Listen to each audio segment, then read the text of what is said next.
Her words landed like a slap.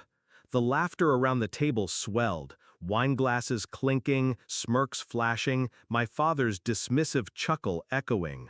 Everyone enjoyed the punchline. Everyone except me. But I didn't flinch. I smiled. Not the smile of someone embarrassed, but the smile of someone holding a loaded gun under the table.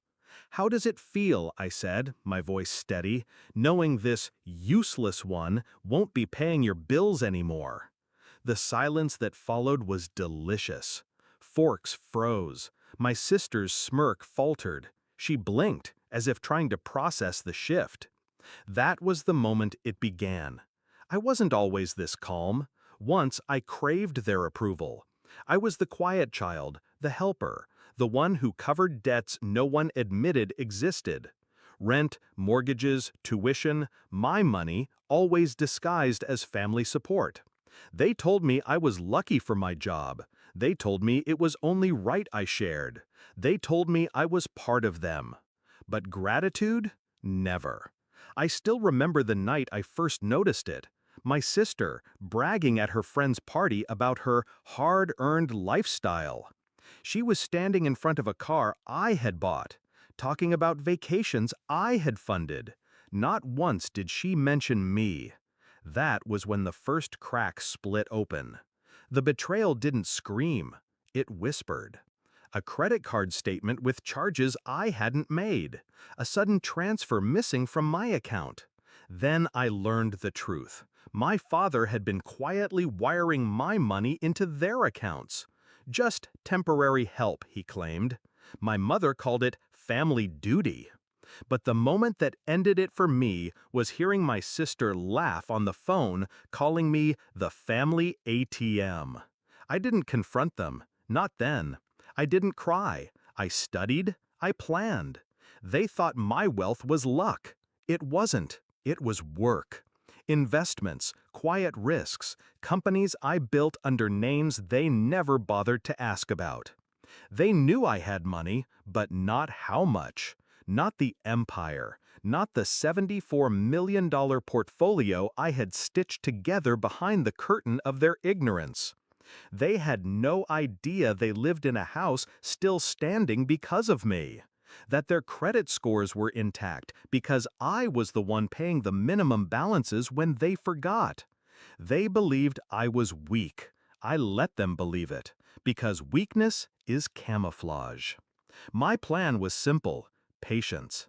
Let them mock, let them drain. Keep the mask intact until I was ready. I set up a system months before that dinner. A single command would sever their financial lifelines. Auto payments canceled, accounts unlinked, cards deactivated. No warning, just silence where money used to flow. All I needed was the right moment. And my sister, God bless her cruel little tongue, handed it to me in front of everyone. Back at the table, I watched their faces shift. Confusion first, then dawning horror as my words sank in. "What do you mean?" my father asked, voice tight. I sipped my wine. "Exactly what I said. You'll figure it out soon enough." My sister's laugh was brittle now. "You're bluffing." I didn't answer. I didn't need to. The next morning, I flipped the switch. Their utilities? Unpaid. Their mortgage? Frozen. Credit cards? Declined. College funds they thought they still controlled? Gone. By noon, the calls began. First from my mother, angry, shrill. Then my father, furious, demanding. Then silence, as they realized rage wasn't currency. I sat by the ocean, coffee in hand, the air warm against my skin. Honolulu was quiet that morning, the waves carrying away years of resentment with each pull. For the first time, I wasn't their ATM. I wasn't their shame. I wasn't their scapegoat. I was free. The climax came days later when my sister showed up at my door. Her mascara streaked, her voice cracking. "You can't just cut us off. We need you." I looked her dead in the eye, calm, steady. "You needed me," I said, "but you wanted me to believe I was nothing. Turns out nothing was keeping you alive. She broke then, not with apologies, she wasn't built for that, but with silence. That silence was worth every cent I had ever spent on them. Do I regret it? No. People ask if vengeance feels hollow, if freedom feels lonely. It doesn't. It feels like breathing for the first time. Because revenge wasn't the goal. Clarity was. And the truth is, family who treats you like a wallet isn't family. They're parasites, and parasites only survive as long as you feed them. So yes, at that dinner, they laughed at me. They called me useless. But useless people don't hold empires. Useless people don't flip a switch and watch an entire house of leeches collapse. No, useless people beg, and that's exactly what they're doing now. And me?